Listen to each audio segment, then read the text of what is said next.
Before we get into the video, could everyone please subscribe to my channel? Thank you so much. This story is a work of fiction. All names, characters, and incidents are products of the author's imagination. Any resemblance to actual events or persons is entirely coincidental. A soft, elegant violin melody began to play. Zach Zimmer, looking somewhat resigned, held up the glowing tablet in his hands. I'm just saying, do we really have to read this manifesto every single time? I've already retired. This is basically an encore performance. Despite the complaint, Zach cleared his throat and recited the text on the screen. The system has three primal desires: transmigration, mission execution, and return. Among these, yes, executing missions earns points to sustain the basic needs of the transmigration lifestyle.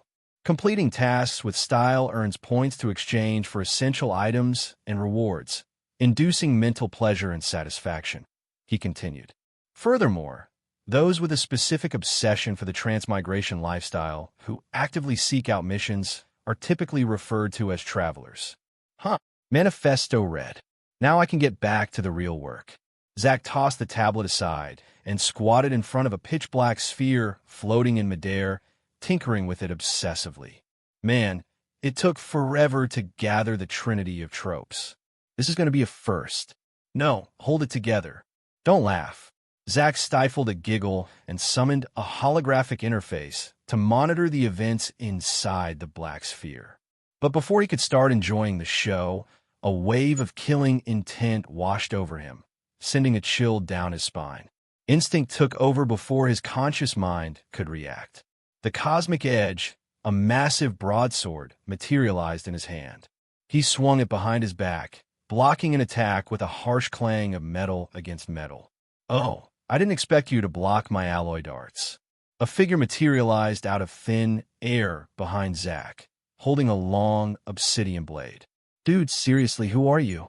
This is a private server. You can't just barge in without permission. Zach lowered the cosmic edge after deflecting the projectiles, letting the massive sword dissolve into motes of starlight. Only then did he turn to face the intruder. What? Zach was momentarily stunned. The young man before him was tall and handsome, but the crimson aura of killing intent swirling around him was palpable, flowing like liquid fire. The most unsettling part was that despite his human appearance, Zach felt like he was standing before a massive, fleshy abomination. Countless spectral chains wrapped around the intruder, acting as seals to bind fleshy tentacles that seemed desperate to burst forth.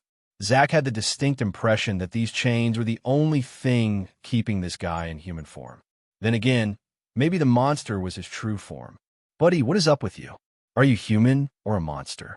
You think you're in a position to ask that? Are you human or just some other freak? The intruder with a long blade saw Zach differently, too. To him, Zach looked human, but 12 massive chains pierced his back, extending all the way into the heavens, where 12 distinct deities held the ends, tethering him to the cosmos. Cut the crap. If I wasn't human, would I be a ghost? So what are you doing here? I went through a lot of trouble to find a secluded spot for some entertainment. I came to kill. The stranger said simply, his grip tightening on his blade as he stared daggers at the black sphere behind Zach. Zach's heart skipped a beat. Is he here for me? He glanced back at the sphere. No way. Do these three idiots actually have a protector? Adopting a stance that said he wasn't looking for trouble, but wasn't afraid of it either, Zach stepped forward. Bro, really? For those three? The intruder paused. Is this guy a tough nut to crack? No wonder my redemption system said this dark dimension was special. Is there a high-level admin guarding it? That's right, just for those three. So are we doing this? He sized Zach up. Zach was standing just 6 feet away, the first enemy to dare approach him so casually since he reached this level of power. Zach sighed internally but kept his cavalier attitude, lifting his chin. Try me. It was classic trash talk, meaningless but effective. You really leave me no choice, the intruder grinned. Huh. Zach laughed, too. They both knew there was only one way this would end. In the next instant, the cosmic edge materialized again, clashing violently with the intruder's blade. A sonic boom exploded outward as the shock wave of their collision shattered the air. They were locked in combat. You got some skill. Anyone else would have been sliced in half, weapon and all. The swordsman praised, even as a space distorted behind him. 3 alloy darts shot out from different angles, aiming for Zack's vitals. Joe, sucker punch. Where's your honor, man? Zack parried the blade, dodged the darts with a fluid sidestep, and launched a flying kick. Interesting. A stock character who knows about honor. You remind me of a guy named Gray. The intruder noted with surprise. Who are you calling a stock character? You're the one acting like a glitch.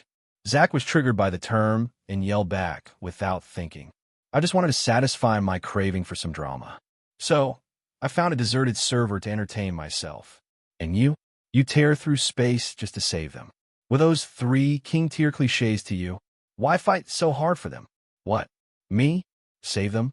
The intruder froze mid-motion, looking like he just heard the funniest joke in the universe. He didn't know whether to laugh or rage. The next second, he attacked with even more ferocity. You can insult me, but don't slander me. I thought you had honor, but you're using psychological warfare. You really are a vicious NPC. Holy crap, you started the name-calling. Wait, why am I wasting breath on you?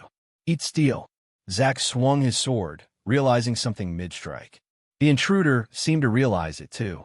The blades halted in midair. Both men stopped attacking simultaneously, withdrew their weapons, and stood back to assess each other. Just to clarify my internal monologue, you didn't bring them here to protect them, did you? Zack's mind cleared instantly. He dismissed his sword. So, you didn't come here to kill me, to save them? Silence fell between them. After a moment of awkwardness, they both lunged forward, not to fight, but to clasp hands in a test of strength, locking fingers. Damn it, why didn't you say so sooner? I almost chopped you up thinking you were one of those bad tropes. Why don't you rewind the tape? Your first words were, I came to kill. That was self-defense. And don't call me an NPC. If you said you were hunting them, I would have rolled out the red carpet. Neither man was willing to yield, gripping the other's hand and trying to force him to the ground. But both possessed God-tier strength. As they struggled, the ground beneath them began to crack and collapse. Bro, stop. If we keep this up, my secret hideout is going to crash, Zack suggested, watching the terrain crumble. You let go first, the intruder insisted wearily. You first. No, you. Okay. On 3, we both let go. Otherwise, the server crashes. Fina, you count. 1, 2, 3. They released their grip simultaneously and took 3 steps back. So, what's your handle, bro? Zack asked, now sure this guy wasn't an enemy. Name's Julian. Julian Knight.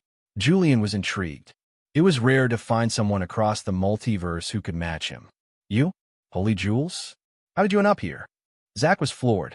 Jules? Julian was speechless. Was he that old? While counting his dozen incarnations, maybe he was. Wait, I only go back to reality for a few days between jumps. How am I, Jules? And you haven't told me your name. Julian snapped. Get a rest, Jules. You're basically a millennial body housing a soul that's thousands of years old. Calling you old Jules isn't a stretch. All right, I'm Zack. Okay, Zack. Can you explain why you dragged those 3 into this pitch-black simulation? You've wasted nearly 3,000 words of exposition without getting to the main point. Julian crossed his arms. Zack didn't get mad. He just grinned mischievously. It's the new year. I wanted some entertainment. You know how it is. A fun seeker gets jittery if he doesn't watch some drama. What kind of drama? Julian was interested. After traversing so many worlds, he needed entertainment, too, especially if it involved messing with stock characters. Usually, I deal with these cliches one-on-one, but I had a brainstorm. What if I put all the worst archetypes together and let their plot armor clash? What happens then? Zack pointed at the sphere. Look, Jules. Usually we get the short stories where the girlfriend leaves the wedding because her childhood friend called, or the cheating wife blatantly favors the intern. So I grabbed the 3 worst offenders, Chloe, the toxic CEO, Nathan, the doormat husband, and Tyler, the homewrecker, and threw them into one world to see what kind of chemical reaction we get. Damn, you're running a toxicity simulation. Julian laughed. I have to admit, that's a solid concept, right? Imagine the chaos if the gaslighting wife, the doormat, and the home-wrecking pick-me guy all clash. I can't even imagine. Holy crap. Zach looked at the sphere and let out a high-pitched screech. What happened? Julian was startled. Zach pointed at the fracturing simulation. Bro, look what you did. My script. It shattered because of our fight. So what? It won't stop them from destroying each other. You don't get it. If I don't feed them a narrative they're used to, it's just watching random NPCs bite each other. It's boring. Huh? I spent so long coding the logic for this world. Zach clutched his head in agony. So fix it, Julian said. Fix it? How? Zach shot back. You're asking me? Just rewrite the plot setup. Julian shook his head at Zach's despair. Fine, I can't help myself. I have a bit of a literary background. I'll help you patch the script. Deal. Otherwise, it'll take me forever. Zach immediately stopped acting distressed and shared the admin privileges with Julian. Be honest. You were waiting for me to offer, weren't you? No way, Jules. Besides, isn't writing the script while watching the drama half the fun? Zach began typing on the holographic keyboard. Julian watched Zach work inside. I admire your imagination, kidnapping the trinity of tropes, Chloe, Nathan, and Tyler. When my redemption system warned me, I thought they were teaming up for a final boss fight. I didn't expect this. It has to be the originals for maximum effect. Here, check this out. Zach dropped a chunk of code into the sphere and pulled up the viewer. Julian summoned a lawn chair and sat next to Zach to watch inside the simulation. Nathan, can you stop being so petty just because I gave my share of the family assets to Tyler? You're targeting him.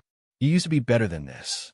In a high-rise CEO office, Chloe Adler pinched the bridge of her nose, looking exhausted. She tossed her husband's resignation letter aside. I told you I only gave him my share. I didn't touch yours. What are you complaining about?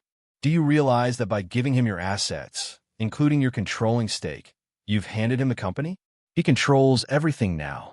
Nathan Black spoke with an eerie calmness, devoid of his usual anger. So, you're threatening me with resignation over this, trying to embarrass me? Chloe's face flushed with anger. I gave him everything, but I'm still your wife. What more do you want?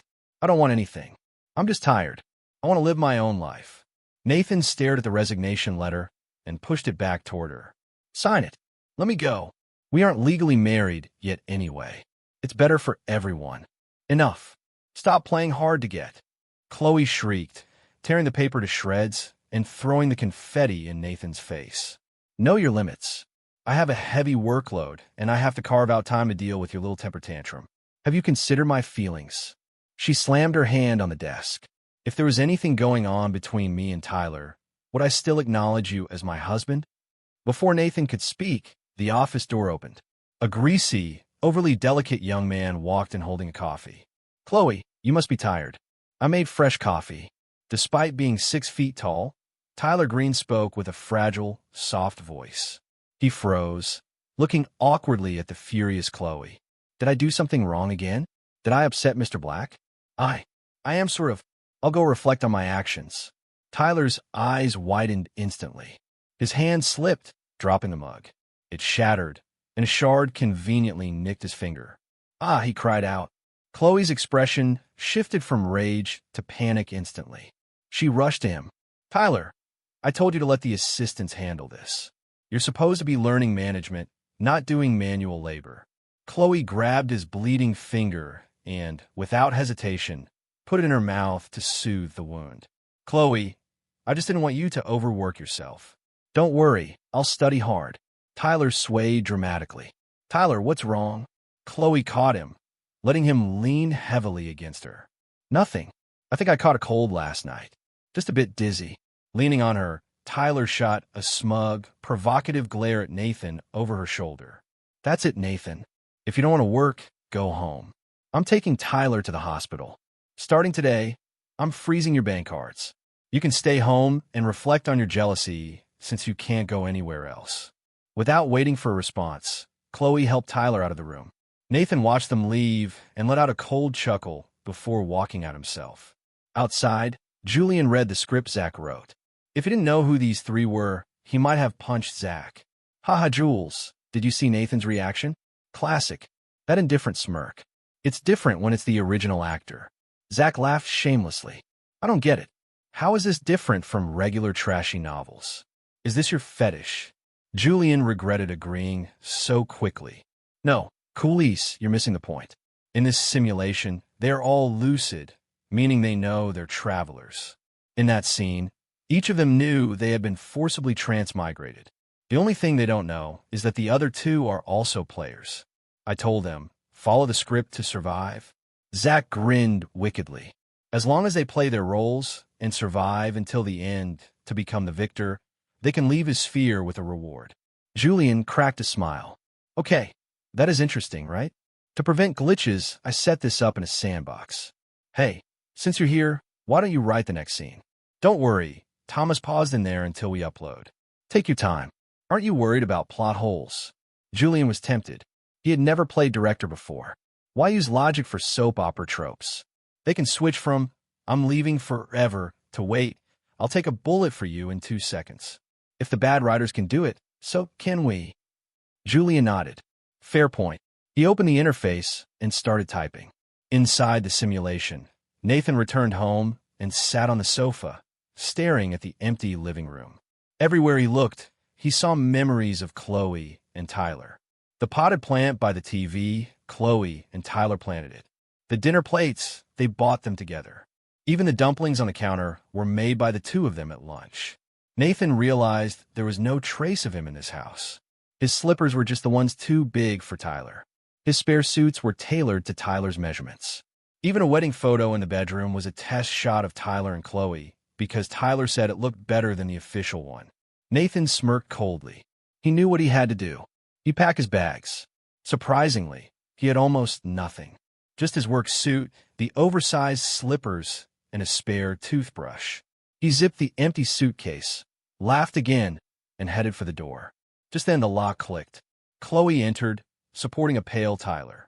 She frowned at the suitcase. Nathan, where are you going? I told you to stay home and reflect. Nathan didn't speak. He pulled the suitcase handle. Chloe got annoyed and grabbed the bag. It felt wrong, too light. She smirked mockingly. Oh, playing hard to get again, acting like you're leaving with an empty suitcase. Nathan stayed silent. He realized the bag wasn't even his. He let go, opened the door, and walked out. Chloe, I feel dizzy again. Seeing Chloe about to chase Nathan, Tyler swayed and nearly fell. Tyler! Chloe abandoned Nathan to catch him. Tyler hugged her tight. Chloe, does the promise you made to the hospital still stand? His voice was husky and seductive, breathing hot air against her ear. She shivered, struggling briefly before melting into the hug. Silly boy, of course it stands. But calm down. I'll cook for you. You haven't eaten all day. Chloe blushed, soothing him. Then she turned to the open door. Nathan, if you leave, don't think about coming back. I won't give you a dime. I'll freeze everything. Let's see how long you last without me. But Nathan was already gone outside. Whoa, Jules, you're even more cliché than I am. Zach shivered after reading the update. Stop it. I'll hit you, Julian warned. Haha, but I'm curious. What did Chloe promise Tyler? Can I say it? Why not? You know, the misunderstanding twist. You make someone think something dirty happened, then reveal it was innocent, so the suspicious partner feels guilty and becomes a submissive doormat, Julian explained, uploading a new chunk of data. Damn, that sounds familiar. It's Nathan's signature move. We have to give them scripts that fit their archetypes. Julian smiled knowingly. Hold on. Let me add a few lines, Zach added to the script. 6 months later, Tyler called Nathan's landlord, demanding to speak to him. Nathan, thinking it was a job interview, cleared his throat before taking the landline. Hello, Nathan. Finally, don't hang up. Where have you been for 6 months? Chloe is going crazy looking for you. Tyler yelled, sounding desperate. What does that have to do with me? I'll have to make room for you, too. Nathan's voice was ice cold. Is it Nathan? Let me talk to him. Nathan heard a scuffle, then Chloe's raspy voice. Where? Where have you been? How could you abandon me? How could you be so cruel? Even through the phone, her voice dripped with agony. I just went back to being a stranger. Now you two can be together without guilt. Isn't that nice? Nathan said. Or do you prefer having an audience for your romance? What? What are you saying? Chloe stammered, sounding incredibly wronged. Tyler grabbed the phone back. Nathan, are you a man? Do you have any idea what Chloe sacrificed for you? For this family? Outside, Julian and Zach were on the floor, clutching their stomachs. Oh my God, I've had high blood pressure reading these stories for years, but I never realized writing them was this funny, Julian wheezed. Help! My lungs hurt. Ha! Jules, remember, they're lucid. They know they're transmigrators, but are forced to say these lines. It must be killing them. Zach rolled on the floor. So you planned this scene from the start?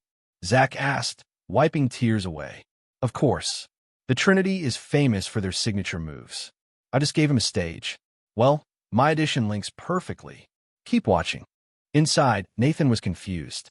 What sacrifice? What are you talking about?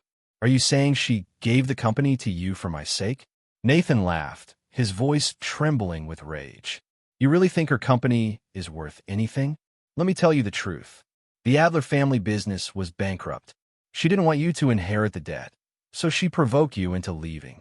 Every time she got close to me to make you jealous, she cried her eyes out afterwards. Only my family could save hers, but my father demanded the company become a subsidiary of Green Corp. What? Nathan felt like he'd been struck by lightning. She knew you wanted to start your own business. She planned to sell the equity and run away with you to start fresh, but you abandoned her when she needed you most. Do you know how she's lived these past 6 months? Nathan learned that Chloe had spent every day drinking, crying his name until she passed out. Once, when Tyler tried to take her to the hospital, she smashed a bottle over his head, screaming, "Get out. I won't let another man touch me." Nathan would be sad hearing this. Nathan felt a sense of absurdity. So, he was wrong to hate her when he was jealous. She was actually sacrificing everything for his dignity. Nathan, I know it's too late, but I was wrong. Please give me one more chance. I promise I'll be a good wife. You want a public announcement? A wedding at the Cloudtop Hotel? Anything? Chloe's voice was humble, begging. I don't know. Nathan paused. I need time to process this. I can't come back yet. Why is my apology not enough? I'll give you everything. I just want you, Chloe begged. No, Chloe, I can't. Nathan was trembling now. I will come find you eventually. Just wait. Then tell me where you are. I'll come to you. Nathan went silent. According to his experience, everything was wrong. Zach was right. Nathan knew he was in a story he once wrote. That's why he left so easily earlier. He was waiting for the dog-eat-dog phase where Chloe and Tyler turn on each other. In his original script, Chloe was supposed to realize she loved him only after he left, then stab Tyler and fall down the stairs. Nathan would then inherit everything and feel endless emptiness. That emptiness was his victory condition. As long as he hadn't felt the emptiness, he was invincible. But now the plot was diverting. The classic emptiness ending. Nice one, Zach. Keeping the truth hidden until now. Julian applauded. If we just ended it there, we'd be writing trash ourselves. We have to twist the knife. Zach grinned. Wait, let me cook. I have a darker idea. Julian took over the console. Inside, Chloe was frantic. She was also lucid, playing out a script she thought she wrote. But her script was slightly different from Nathan's. In her story, Nathan was supposed to break down, hearing her cry, tell her not to die, and rush back. Only by getting him back could she survive the death event where Tyler tries to stab her, but Nathan takes a blade. Then she sends Tyler to jail and lives as a wealthy widow. Why isn't he coming back? She muttered. That deadbeat. He's supposed to take the knife from me. That's his only value. Chloe, look at him. Still giving you attitude. Tyler tried to stir the pot, but he sensed something wrong too. He was the third author. In his version, Nathan leaves because he has a terminal illness. Chloe sells the company to pay for his treatment. Nathan dies. Chloe dies of grief, and Tyler inherits everything as the loyal friend. The trigger for his victory was accusing Nathan of not understanding Chloe's sacrifice. He had triggered it early to force the Nathan has cancer plotline, but Nathan sounded healthy. Tyler decided to gamble. He would force the tragedy. Outside. Hey, Jules, 10,000 words, and you say we're just starting? Zach grumbled. Is it too long? No such thing. When they see the ending, they'll scroll back up to reread the clues. Julian laughed. Remember, the 4 heavenly kings actually have 5 members. It's common knowledge. You mean the Trinity has a 4th member inside? Over the next few days, Chloe bombed Nathan's phone with texts. I love you. I'll do anything. Nathan threw his phone on the bed. Then go die. If you love me so much, take that homewrecker and drive off a cliff. The phone buzzed again. Nathan, I might not have much time left. Sorry for bothering you. I want any more. Nathan tried to ignore it, but his hand moved on its own. What do you mean? The doctor said stomach, late stage. Nathan couldn't smile. This wasn't his script. Chloe was supposed to kill Tyler, not get cancer. This is a trap to get me back. But his hand typed, wait for me. You aren't allowed to die. I'll try. It's just a shame I'll never wear the wedding dress I ordered. Nathan watched in despair as his body betrayed him, buying a standing room train ticket with his last dollars. He didn't pack. He just handed the keys to the landlord. Moving out, Nate? Yeah, my fiancée is terminally ill. I have to see her. He looked at the landlord with desperate, pleading eyes. The landlord didn't notice. Okay, I'll keep the room for you. Nathan's last hope vanished. Outside, brutal, watching himself walk into the trap. Julian noted, that's the fun part. Just like how they made readers watch characters make stupid decisions. Payback time. Zach chuckled. Hold on. I have an idea for this section. Inside, when Nathan arrived at the hospital, he realized Chloe wasn't lying. She was skeletal, pale, dying. Tyler sat by the bed looking haggard. Nathan, am I dreaming? Chloe whispered. No, I'm here. Nathan held her hand. Tyler stood up to give him space. Nathan looked heartbroken. Why are you so silly? Without you, I'm just a shell. Nathan, I wrote my will. Everything goes to you. It's my compensation. Chloe's eyes lit up, not just with love, but with a hidden predatory excitement. She was like a vulture watching a meal walk into a trap.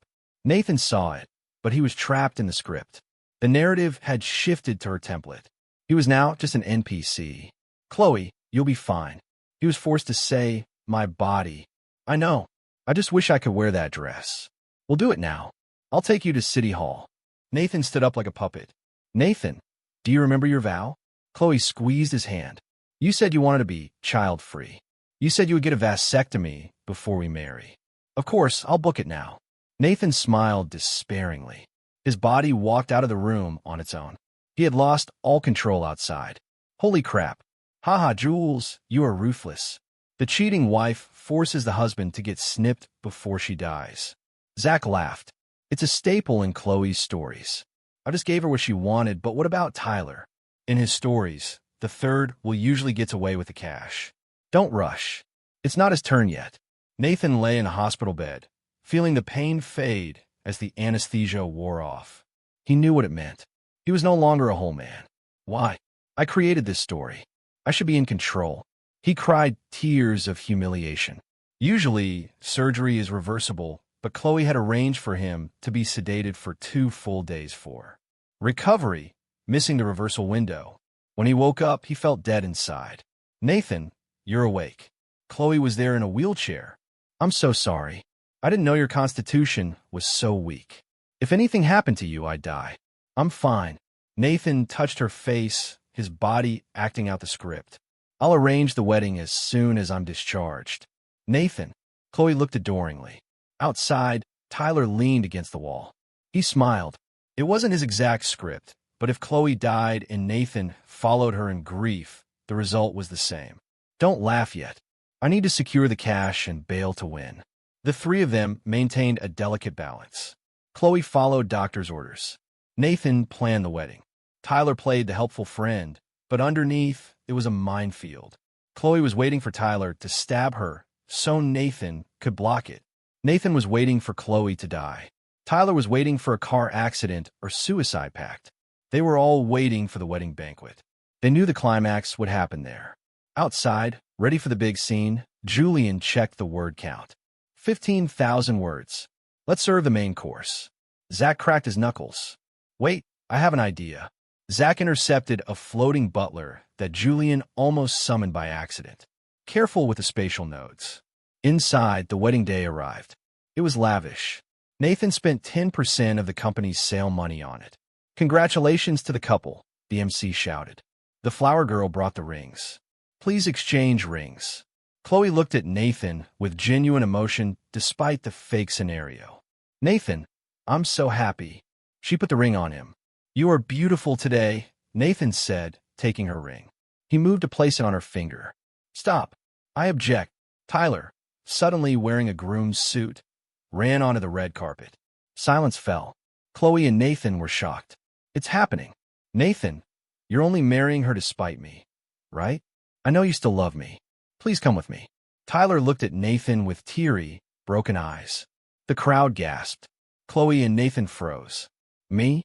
Nathan pointed at himself. Chloe was confused. Isn't he supposed to steal me?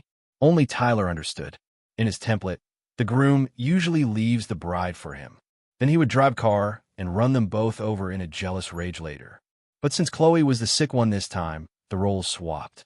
He had to improvise. He would steal Nathan, then kill them both with a car later. Reject me. Rejection triggers the car crash, Tyler chanted internally. What are you saying? Chloe screamed. Tyler, this is my wedding. Nathan's hand shook. The ring dropped. Tyler, Chloe is right. Today is our day. Don't make a scene. Nathan turned away. Suddenly, Tyler gasped. I can't breathe. Nathan, help. He collapsed. Nathan instinctively rushed down, scooping Tyler up. He looked back at Chloe with a pained smile. Sorry, Chloe. The wedding is off. I have to take him to the hospital.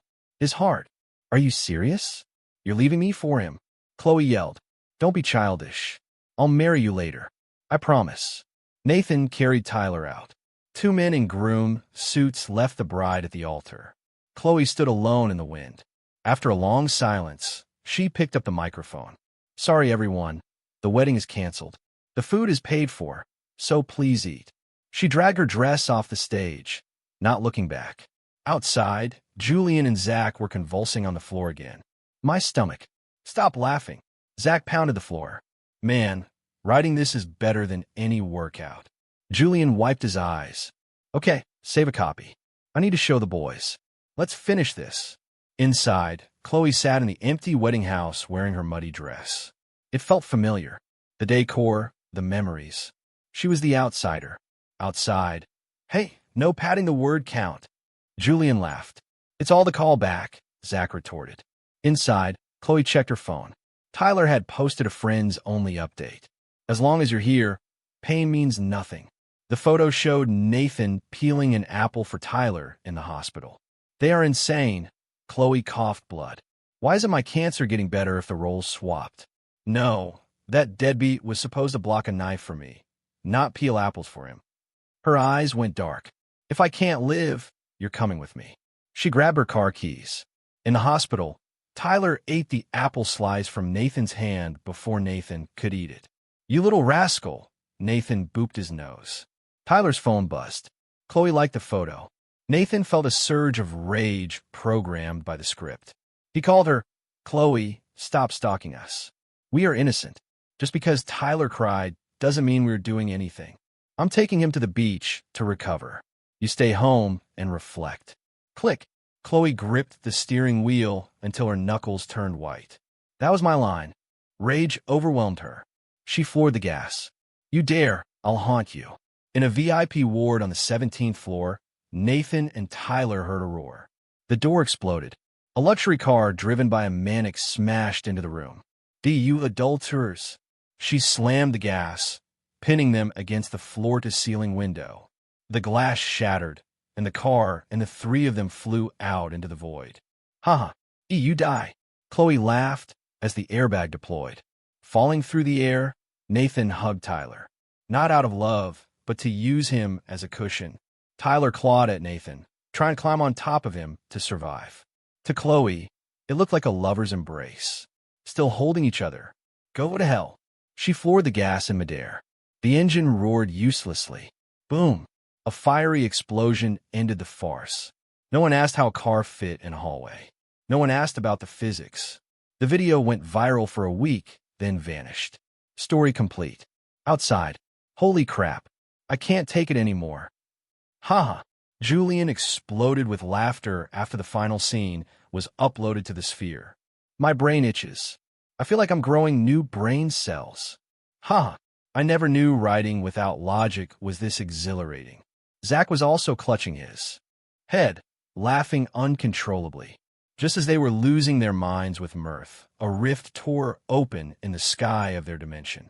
A sky lantern drifting along and spitting tongues of fire floated toward them, cursing with a mouth that shouldn't exist. What the hell are you doing? Is this how you write a story?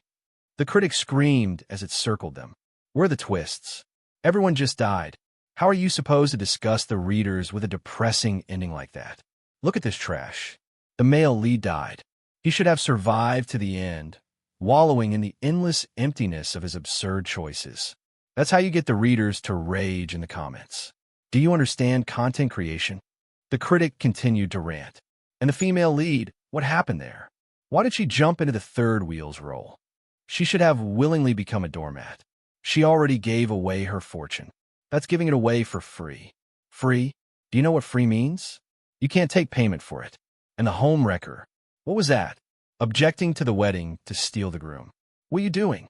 Can't you just let me watch a normal toxic romance tragedy? The critic cursed relentlessly, unable to tolerate the chaos Zach and Julian had unleashed. It had burned all its energy just across dimensions to complain. One page. One page. If we did that, it would just be standard stock character literature, Zach said, composing himself. After his laughing fit, he stood up and addressed the floating lantern.